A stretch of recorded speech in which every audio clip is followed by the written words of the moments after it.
నమస్తే, welcome to I news. నేను మీ సోనియా. తెలంగాణ రాజకీయాల్లో ఇప్పుడు ఒకే ఒక్క మాట వినిపిస్తోంది, ఒకే ఒక యుద్ధం కనిపిస్తోంది. అది వారసత్వ యుద్ధం.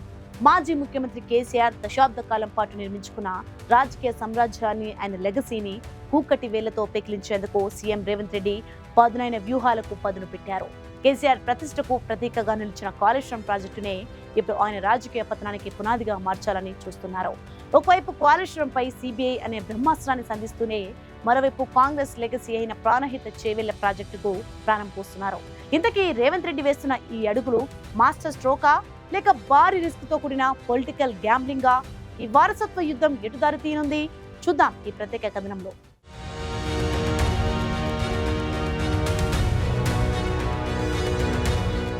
ఇది కాళేశ్వరం. ఒకప్పుడు తెలంగాణ జీవనాడిగా, కేసీఆర్ మానసపుత్రికగా, ప్రపంచంలోని అతిపెద్ద లిఫ్ట్ ఇరిగేషన్ ప్రాజెక్టుగా కీర్తించబడింది.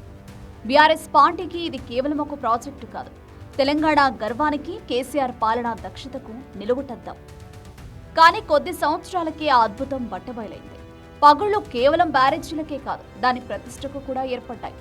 మేడిగడ్డ కుంగుపాటు, పెరిగిపోతున్న నిర్వహణ ఖర్చులు, నాసిరకం పనుల ఆరోపణలు కాళేశ్వరాన్ని వివాదాలమయం చేశాయి. ఇదే అదునుగా ముఖ్యమంత్రి రేవంత్ రెడ్డి తన పదునైన అస్త్రాన్ని సంధించారు. ఏకంగా 1,20,000 కోట్ల రూపాయల ఈ ప్రాజెక్టుపై సిబిఐ విచారణకు ఆదేశించారు. రేవంత్ లక్ష్యం ఒక్కటే, కాళేశ్వరాన్ని అవినీతికి స్మారక చిహ్నంగా మార్చి కేసీఆర్ను జాతీయ స్థాయిలో దోషిగా నిలబెట్టడం. సరిగ్గా ఇదే సమయంలో కేసీఆర్ కుమార్తె కవిత మాజీ మంత్రి హరీష్ రావుపై చేసిన ఆరోపణలు కాంగ్రెస్ కు మరింత ఆయుధంగా మారాయి.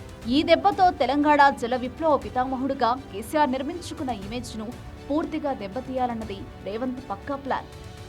ఒకవైపు కాళేశ్వరం కథను కంచికి పంపుతూనే మరోవైపు కాంగ్రెస్ వారసత్వానికి జీవం పోస్తున్నారు రేవంత్. దివంగత ముఖ్యమంత్రి వైఎస్ రాజశేఖర రెడ్డి కలల ప్రాజెక్టైన ప్రాణహిత చేవెళ్లను మళ్లీ తెరపైకి తెచ్చారు. కేసీఆర్ అసాధ్యమని పక్కన పడేసిన ఈ ప్రాజెక్టును ఎట్టి పరిస్థితుల్లోనైనా పునరుద్ధరిస్తా అని రేవంత్ శపథం చేస్తున్నారు. తద్వారా మేం కూల్చేవాళ్లం కాదు, కట్టేవాళ్లం కూడా అని చెప్పే ప్రయత్నం చేస్తున్నారు. అయితే ఇక్కడే అసలు ప్రశ్న తలెత్తుతోంది. కాళేశ్వరాన్ని పూర్తిగా వదిలేస్తారా? ఇప్పటికే 1,000 కోట్లు ఖర్చు చేసిన ప్రాజెక్టును పక్కన పెట్టడం సాధ్యమేనా? రేవంత్ సర్కార్ ఆచితూచి అడుగులేస్తోంది. ఒకవైపు అవినీతి ఆరోపణలతో కేసీఆర్ను రాజకీయంగా దెబ్బకొడుతూనే మరోవైపు ప్రాజెక్టులోని ఉపయోగపడే భాగాలను కాపాడతామని చెబుతోంది. ఇది కేవలం డ్యాంలు, కాలువల మధ్య యుద్ధం కాదు, తెలంగాణ సాగునీటి అజెండాపై రాజకీయ యాజమాన్యం కోసం జరుగుతున్న పోరాటం. సిబిఐ విచారణలో భారీ అవకతవకలు బయటపడితే బీఆర్ఎస్ ప్రతిష్ట మసకబారడం ఖాయం. ప్రాణహిత చేవెళ్ల విజయవంతమైతే కాంగ్రెస్ కు తిరుగుండదు. కానీ రెండింటిలో ఏది విఫలమైనా అది రేవంత్ రెడ్డి ప్రభుత్వానికి బూమరాంగ్ అవుతుంది. ఈ కత్తి మీద సాము లాంటి వ్యూహంలో అంతిమంగా గెలిచేది రేవంతా లేక కేసీఆర్ లెగసీనా? కాలమే సమాధానం చెప్పాలి.